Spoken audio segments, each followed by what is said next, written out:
Welcome to IMAGI-NATION TV, week 20, episode 96. We are being joined by some rock star mentors for our We Imagine special on IMAGI-NATION Factory. We are Anna and Braden at Austerville High School. What I imagine within the next 10 years to help us all create a fairer world, we'll have no world pollution. What I want to get out of hosting today is to get the experience of being YouTube. Now back over to you, Jack. Yeah, Braden, I love that one. We've been hanging out along the way of doing this show with a few different people. And there's one guy called Damon who made a film called 2040. Have you ever seen that film? No, I don't think so. Chuck it on your watch list. It's a pretty cool one about some of the potential solutions we can have around pollution, around different change. And they found out that seaweed takes something like, if you make a seaweed farm, it can take 50 billion tons of carbon out of the atmosphere. And it then regenerates all of this amazing life around, like it creates all these sort of coral reefs, like the Great Barrier Reef, and you can have all this regenerative life that comes to play. So he's doing something really cool. And there's this other guy who's super young, whose name's Boyan Slat, and he's in the States, and he's made this ballistic thing where it's like a big net that goes out into the water, and it's powered by, what's the thing up in the sky? I don't know. Like it comes on at night. What, satellite or? It's like a big light that goes up in the sky every night. The moon? The moon, yeah. So it moves around with the moon, with the tides, and it collects magnetically all of this plastic, and then it scoops back with the tides into the shore, and then there's a factory that then takes all the plastic from the ocean and then recycles it into things that we can use, and recycled t-shirts, world bricks, different things. So I reckon there's lots of cool solutions along the way, and lots of places you'd be able to get work with that attitude and that industry and that dream as well over the next 10 plus years. All right, we've got a cool show on the way. I'm going to throw back to you guys, Braden and Anna, to catch up with your teacher, Janita, and do the 60-second challenge. All right. Okay.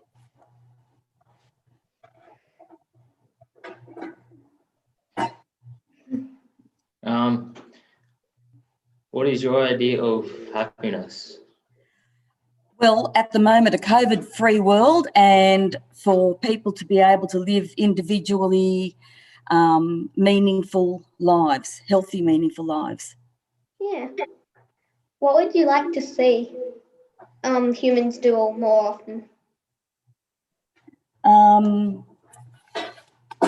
Probably work together for a common goal. and probably more for the common goal of a healthy planet and freedoms.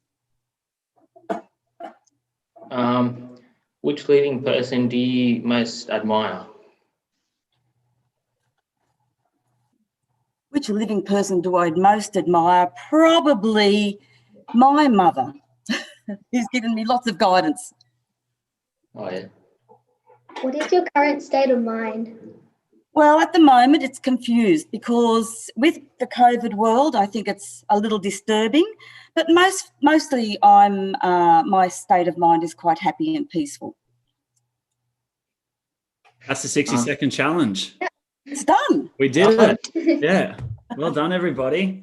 Hey, Janita, thanks for joining us, and great to have Alstonville High School as our partner school today as we drop the Magic School Bus in via IMAGI-NATION TV. So thanks for hanging out with us and being a part of the 60-second challenge. Oh, my pleasure. Thank you. All good. And we've also got Maya, Talani, Zeke and Clayton in the live audience today. Zeke, how you feeling? You ready to go? Yeah. How did Janita go? How did your teacher go in that 60-second challenge, you reckon? Pretty good, I reckon. Yeah. I look pretty good as well. All right, we're going to kick into a video and then we're going to catch up with our panelists and get into the heart of this conversation today, which is imagining spaces that can get our imagination going.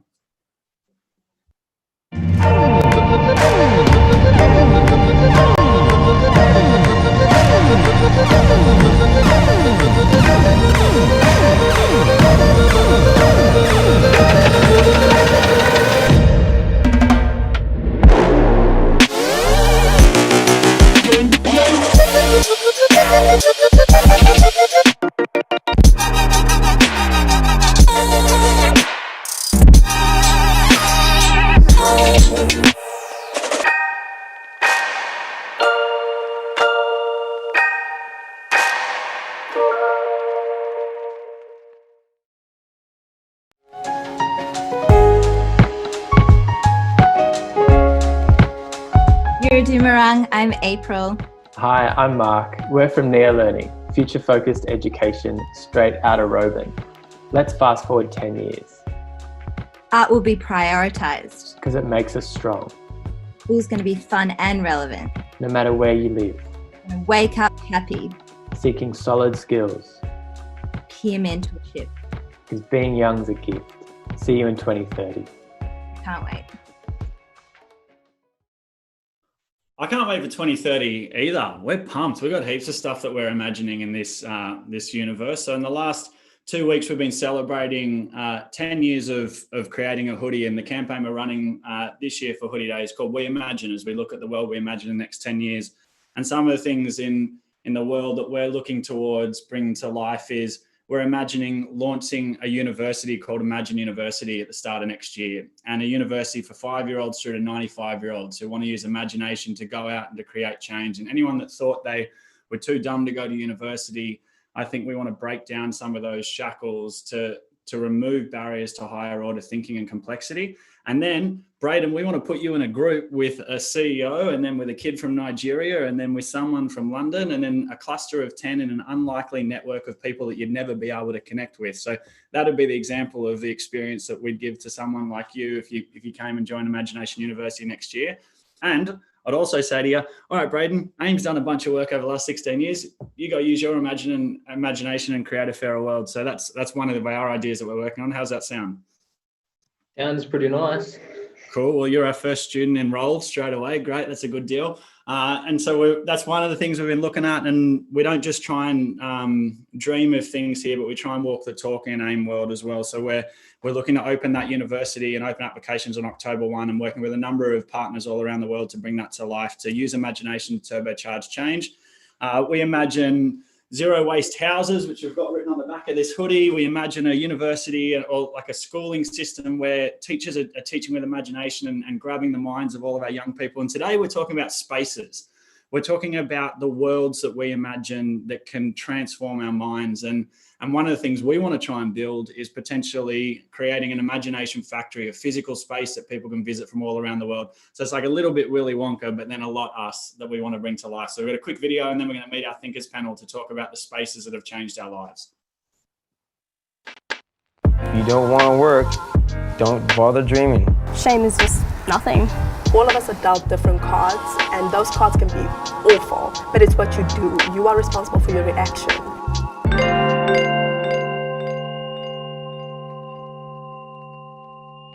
Lucy, thank you for joining us on the show. To kick the panel off, can you talk about a space in your life which has transformed you, which has fundamentally changed you from the moment you walked in the door to the moment you walked out?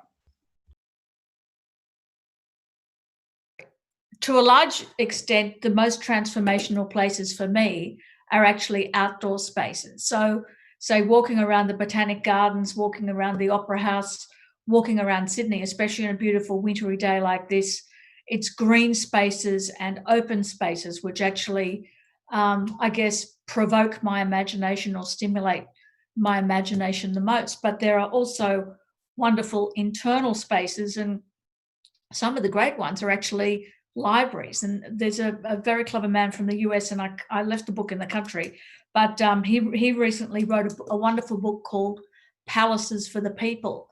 And it's all about philanthropists who helped to establish wonderful libraries in the 19th century and now in the 20th century. So we recognize places like large libraries and really amazing dynamic community spaces. And the State Library in New South Wales is a good example. There's a wonderful one in Brisbane. There's a great one in Victoria. All our capital cities have terrific public libraries. So I think that public space of public libraries and places like around the Opera House. I love the Opera House. I'm crazy about the Opera House. And what all those places have in common is that everybody feels welcome there. Like, you don't have to be going to see a performance at the Opera House to feel like you're part of the Opera House community. You can just go and walk around, outside, inside, you're allowed in, not everywhere all the time. But it's one of the welcoming, inclusive spaces that actually define our society and our culture. And I love that Palaces for the People idea as a way of just reframing a library concept. And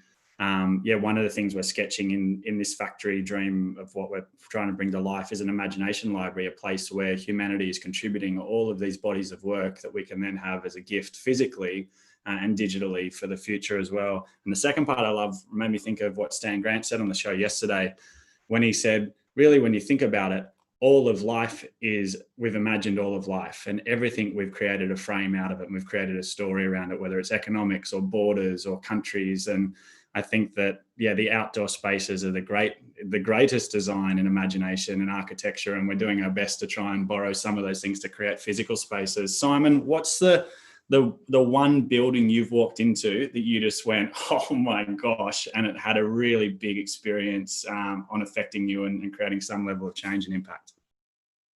Yeah, I sort of come from a different perspective. It's always an experience in a building or a space is only ever coupled with a person, for me. So I've seen great places that I didn't get, that everyone told me I should have got because it's an amazing place that you travel to, and it didn't resonate. But I've seen some of the most simplest places, whether it be a beach or I remember being in a village in Thailand, and it was incredible because we lived there, and it was a Buddhist village, and I watched my 3-year-old little white-haired boy racing around with the Thai kids that were in that Buddhist village. That was incredible. But it was, apart from being interesting, apart from having a Buddhist temple in it that we used to go into, it was brought to life by that relationship. So I've been disappointed by some of the physical structures that are grand, and I've been excited by some of the physical structures that are tiny but with grand people in them.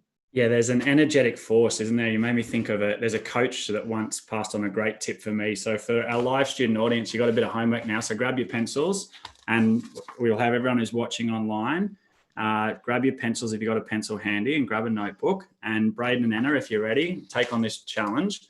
So if you draw a box like that, so you just draw 2 lines, like draw across, and then put a plus and a minus next to it, and you put the word energy at the top. And then you put places next to the first 2 squares, and then you put people next to the next 2 squares. And what you do, this activity is amazing because you look at the places and people that give you energy and the places and people in your life that take energy away from you. And you can start to think about the environments you're putting yourself into. So like Lucy, you might want to then go for a walk more into nature because it gives you energy. So this one was a great simple frame. So plus, minus, people, places that give and take energy away from you. So there's a quick lesson on the run. Cass, tell us, what is it about a space that excites you when you go into it? And then do you have one moment in your life where a space changed your life? I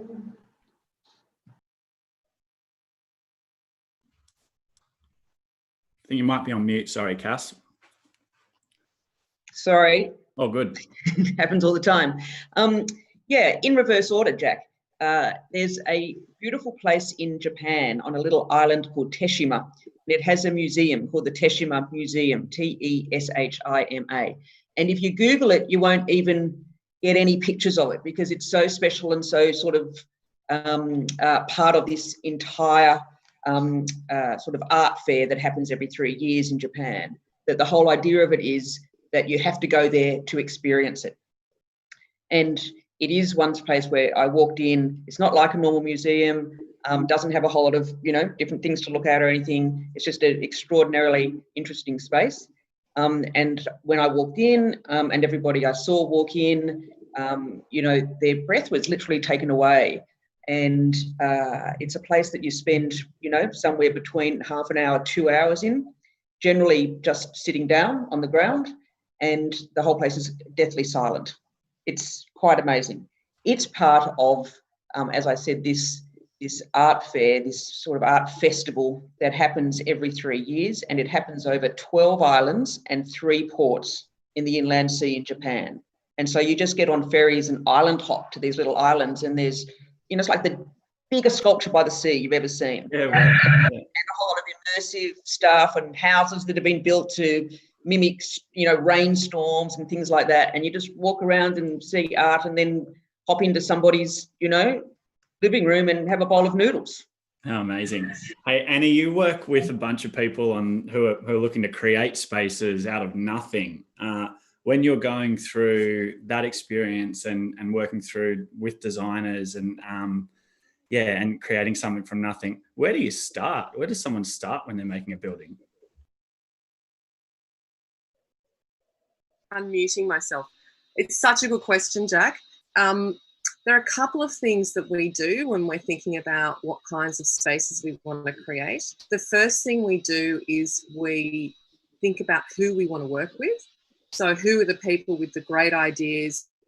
Who's going to have a really open mind to push the boundaries and come up with crazy ideas? But then who else is a practical kind of thinker that can help make the crazy ideas work? So you've got to have a really good team. And the other thing we do is we look at the site. So where is it? What's the building? What's the space like? Where's the light coming from? What can you smell? What can you feel? How does it make you feel? And if it doesn't make you feel great, how can you start to make the space make you feel really awesome? And so then we also look at precedents being other projects from around the world. So Lucy gave you guys ideas of libraries.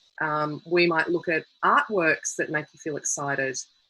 We might look at buildings that start to do what we want the space to do, or we might look at gardens and landscapes and we start to pull those kinds of things together. Yeah, it's cool to see design inspiration come from anywhere. And I think when we're looking at ideas, we've got gifts in front of us if our eyes are open. I remember someone said to me once that the best creative minds are just really good borrowers.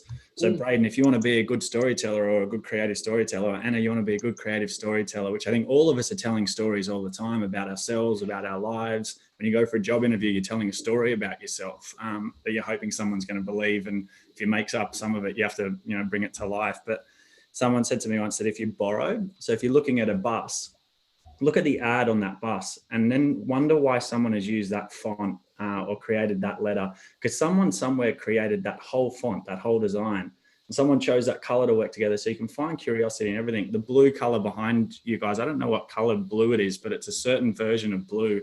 And what is that fabric and where did it come from? And where did your school uniforms come from? And where did the paper come from? Where's the paper going to go afterwards? Who built that table? How do you build a table? And if you ask those questions, you can make learning so interesting because you're suddenly just going through these vortexes all the time. All right, we've got a quick video that we're going to share, and then we're going to have some fun working out a dream space that we might want to design together and take on a design challenge to see what we'd like to build and throw into creating an imagination factory if we could bring something like that to life.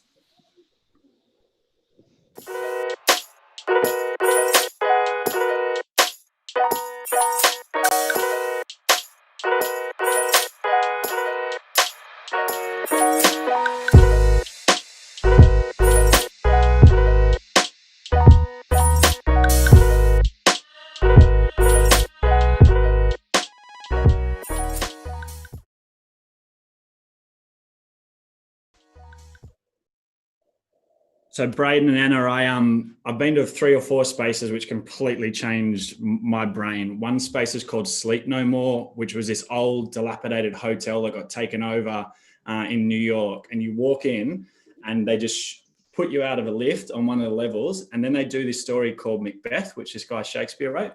But it happens on like 4 or 5 levels and people are running around. There's no stage and it's just like crazy. It's chaos.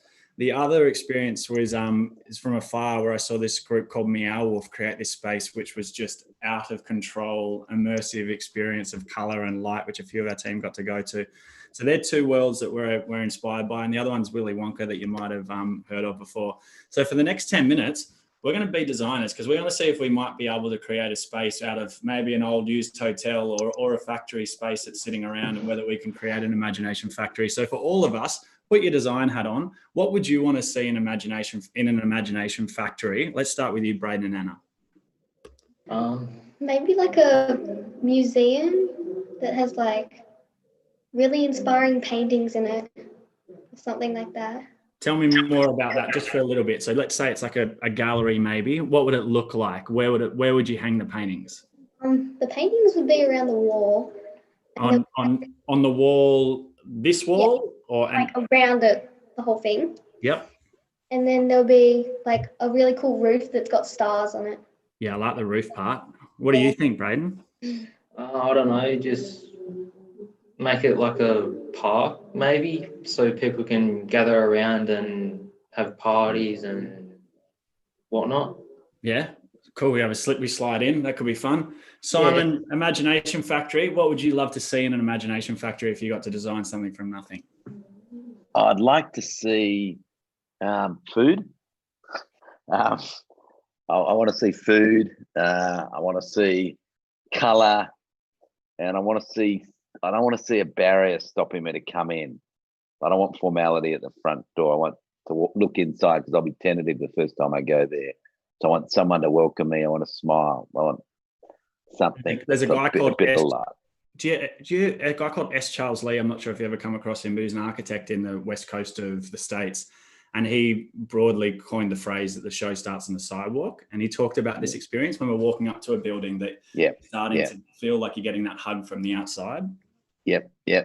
I get tense when I go to a building I don't know. And I know there'll be a first time. So I don't want other people to experience the first time. I want it to be something I want to run into. So there's maybe people out the front that are welcoming you and breaking down barriers and some messages on the walls or something outside that help send signals to say, hey, yes, this is a safe space. Yep. That's cool. Annie, what are we throwing in there? We're going to throw in greenery, biophilia, plants. We're going to throw in places that are fun, like giant swings that allow everyone to kind of engage and connect and feel the wind through their hair. And we're going to make it completely inclusive and open for anyone of all abilities so that anyone feels welcome, anyone can move through the space and use the space. I'd love to play in that greenery world. I'm just fascinated by mycelium and by how that works as a network and the design tools behind it. And so working out how we might be able to bring the mycelium network up into the wall and make visibility around it and show how fascinating that is. Hey, Braden, Anna, do you know what mycelium is? Not really. Yeah. What about our student audience? Anyone want to have a crack at what mycelium is? Probably color, like the background. Yeah. So mycelium is a background that lives underneath the ground, and it is a network that connects out of mushrooms.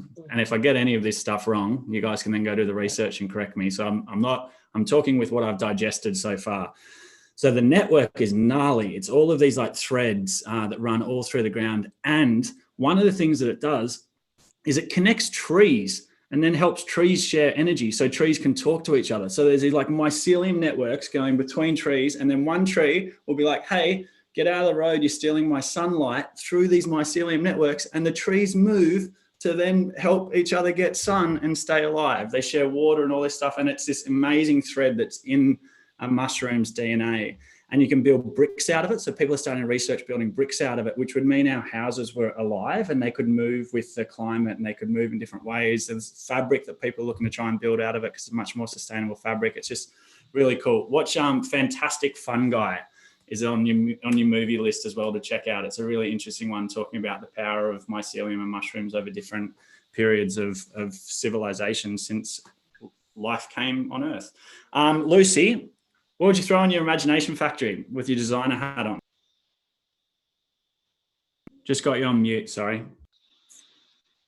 I think there has to be sunlight either coming through the windows, or you have to be able to go outside easily, and for that outside space to be part of the inside space too. So it's got variable, it sort of like varies, and you know, the outside and the inside are combined, so people can actually, you know, go visit both spaces or use both spaces. Because I think it's that transition, as you were talking about, you know, buildings start from the outside, from the sidewalk, you know, and Jane Jacobs, who's a famous urbanist, talked about, you know, famously about something called the sidewalk ballet of good streets in cities. You know, like there's always a sidewalk ballet going on. There's always stuff going on. So you need to think about the space as being very much a shared space and shared between inside and outside. Yeah, and that's what's fascinating is all the when I was in New York for the last 4 years, we were setting AIM up globally. What so many of the entrepreneurs are very clever with there is taking unoccupied spaces and reusing them. So there's the WeWork world. There's one section of that WeWork design which is built on restaurants. So they just went into restaurants and say, hey, can we take your restaurant during the daytime when no one's in here and use it as an office space that we can share? And then you can still come and run the restaurant at night. So I love that. Yeah, I'd love to explore outside of this world, thinking about where are the spaces that are, because coming out of COVID means, there's just going to be so many different spaces which are unoccupied in different ways, whether it's in retail, in malls, or in different spaces. So yeah, or commercial space, like office space. You know, people, a lot of people who've been used to working in offices will increasingly work from home, and maybe they'll do that a couple of days a week forever, which means that offices mightn't need so much space. Yeah, the office space could be a solve potentially around homelessness. I was thinking at one stage that it could be a fascinating way for people to have temporary housing and accommodation and work out how we could do that as a transient housing space. Annie, what are you guys imagining as you're thinking about ways to redesign spaces at the moment? Well, there are a couple of different things we've been thinking about. One is, you know, you've got all the temporary stuff, so closing down the streets and allowing people to move chairs and tables out and maintain social distance, and allowing bikes to take over streets. And so one of the things I've been thinking a lot about is people are craving the landscape. People are craving connecting to nature at the moment. And so instead of us thinking about public spaces as the leftover space of building, they're actually the heart of everything we're doing. They should be the focus of everything, the spaces for people. How do we design spaces for all kinds of people that connect to the sea, that connect to the sky, that connect to trees and etc. So that's the kind of stuff that's really driving me. I'd love to see some of the thinking that's gone in today's show. Braden and Anna, you now become project leaders to turn your school into an imagination factory. So you got to work out, there's lots of walls there. You could turn a gallery and create a gallery in the next 6 months. You could help the show start on the sidewalk. You could change the way that kids arrive to school. You could maybe change the school uniform, perhaps. There's lots of stuff that you could play with that we're clothed in and that we haven't activated, because there's so much in schools where you walk in, you're like, this building's been the same for 100 years. You know, why don't we shake it up a little bit and put some different energy around it? Hey, Cass, what would you put into an imagination factory if you had your design hat on? Okay, well, I think that I agree with having lots of green and lots of open space and lots of interaction between, inside and outside. But I think that you also need to have some interaction and fun with the people who are walking through it. What I'd really love to see is going back to the idea of video installations with videos projected on all 4 walls and ceiling and floor, and then the visitors who can come in and do drawings or bring photos or whatever, get them scanned in and see their own work being transmitted and screened on the ceilings and the floor and the walls. I think that'd be quite fun. Awesome. So cool. All right, we've got 13 seconds left. We'll go to Maya, Talani, Zeke, Clayton, in that order. Anything that you guys want to see in this Imagination Factory? Maya first. An ice cream place or like indoor pool. Did you say an ice cream place? Yeah. Check out the Ice Cream Factory. That's one of the groups that we're looking at for inspiration. It's in New York. It's so cool. It's just like a really fun, the whole museum, they've called it the Ice Cream Factory or the Ice Cream Museum. Yeah, they're great suggestions. Talani? Maybe like a really big swing or something like that. Swings are cool. What do you reckon, Zeke? I reckon like a bunch of movies or video games. Yeah, sick. And maybe we could have a VR movie video game world that could go back to Cass's idea, and we could have some of the gameplay displayed in real time on the walls, and while people are swinging in a gnarly way and eating some food from all around the world. And then we've got, you want to bring us home, Clayton? I'll probably put like some music in there, like just chuck some instruments and whatnot. Yes. Yeah. DJ playing when you walk in, and then the DJ walks away, and then you've got to go over and make the music keep playing, and an empty band stage where you can be playing music at different stages could be really fun. Hey, Simon, what do you see as some of the opportunities when you think about hotels and the spaces that are around and how we potentially reimagine them? I know you guys have done some really fantastic stuff with the Artist Series work. What's in there? Yeah. I think hotels historically over thousands of years have been the centre of communities. They become more formalised as they become more commercial. So, like everything in today's world, a genuine, authentic place is something that makes us all feel valued. So, I think they return to the centre of our community, and they're welcoming, and then there's lots of spaces in them. So they become flexible spaces. They don't become one space for one purpose, and they're the opportunity to not only stay. I mean, when you go into a hotel, you're at a heightened sense of emotional connection, whatever level you're doing, whether you're traveling on business, family, friends, and so on and so forth. So if your emotions are at a heightened level of openness, then you're going to take in a lot more. So if you place art in them, if you place a story, a lot of art hotels tell the story of place that they're on, and that's just blowing people, particularly international guests, away. So I think storytelling, art, I think connection, they become alive. They become really good places where you learn, you stay and you learn, and you leave and you share that story. Yeah, it brings us full picture back to the start, which is the energy that we put into a place and a space, and the people that we bring into that. And if we can bring that positive force and that positive energy, then I think we get to make really incredible things. Just want to thank you, Simon and Annie and Lucy and Cass, for taking the time to jump on Imagination TV. It's been great imagining with you all. Thank you. And we're going to take our design team was rapidly writing all the notes as you were all putting in your ideas. And thank you, Braden and Anna, for your ideas and for co-hosting today. And I would love to pick up the conversation on the other side and see whether there's a space in Sydney that we could bring this dream to life over the next sort of 12, 18 months and do something imaginative and powerful and hopefully inspiring for humanity as we start to make our way back out in the public world. So thanks to everyone for being a part of this. Anna and Braden, how'd you go? How'd you feel? It was good. It was pretty good. Yeah, I thought you did great. You're smart, focused, to the point. You moved us in great ways. Thanks to our live audience from Alstonville High School. You all did great. Thanks for joining us on the show and being so thoughtful. Yeah. Thanks for having us. Thank you. Pleasure. And we're going to wrap up today's show with a video that we made 4 years ago with a French filmmaker named Laurent Witz, who won the Oscar for the Best Animated Short. And it was actually the film that we shared to take AIM to the world. And we're now in 6 different countries, and we're looking at opening up Imagination University for students and for people all around the world from next year. So it's it's really nice to be able to look back on when you're brave and you cast a dream or an idea into the world and then it comes to life. So this is the 2-minute film that we made, and we're really proud of it. And it's good to look back in time sometimes and think about where you've come, and then think about the world that we're going to build together with the Bradens and the Annas and everybody else that are coming through. So thanks so much for joining us on the show. We'll finish with Cogs. We'll be back tomorrow with IMAGI-NATION TV with our artists gathering to talk about launching an Imagination gallery online for profile artists, and then to launch the careers of artists who have never had a chance to be able to share their work and give kids the stage to shine. So thanks for everyone joining us. Here we go to Cogs.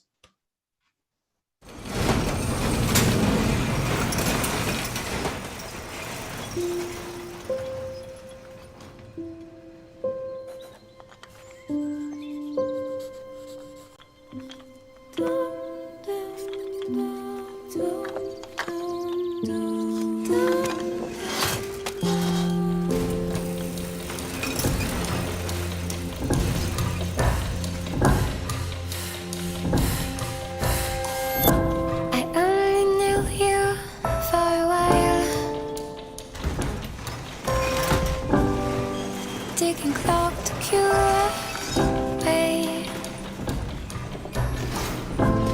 Every second means a mile. Every minute means a day.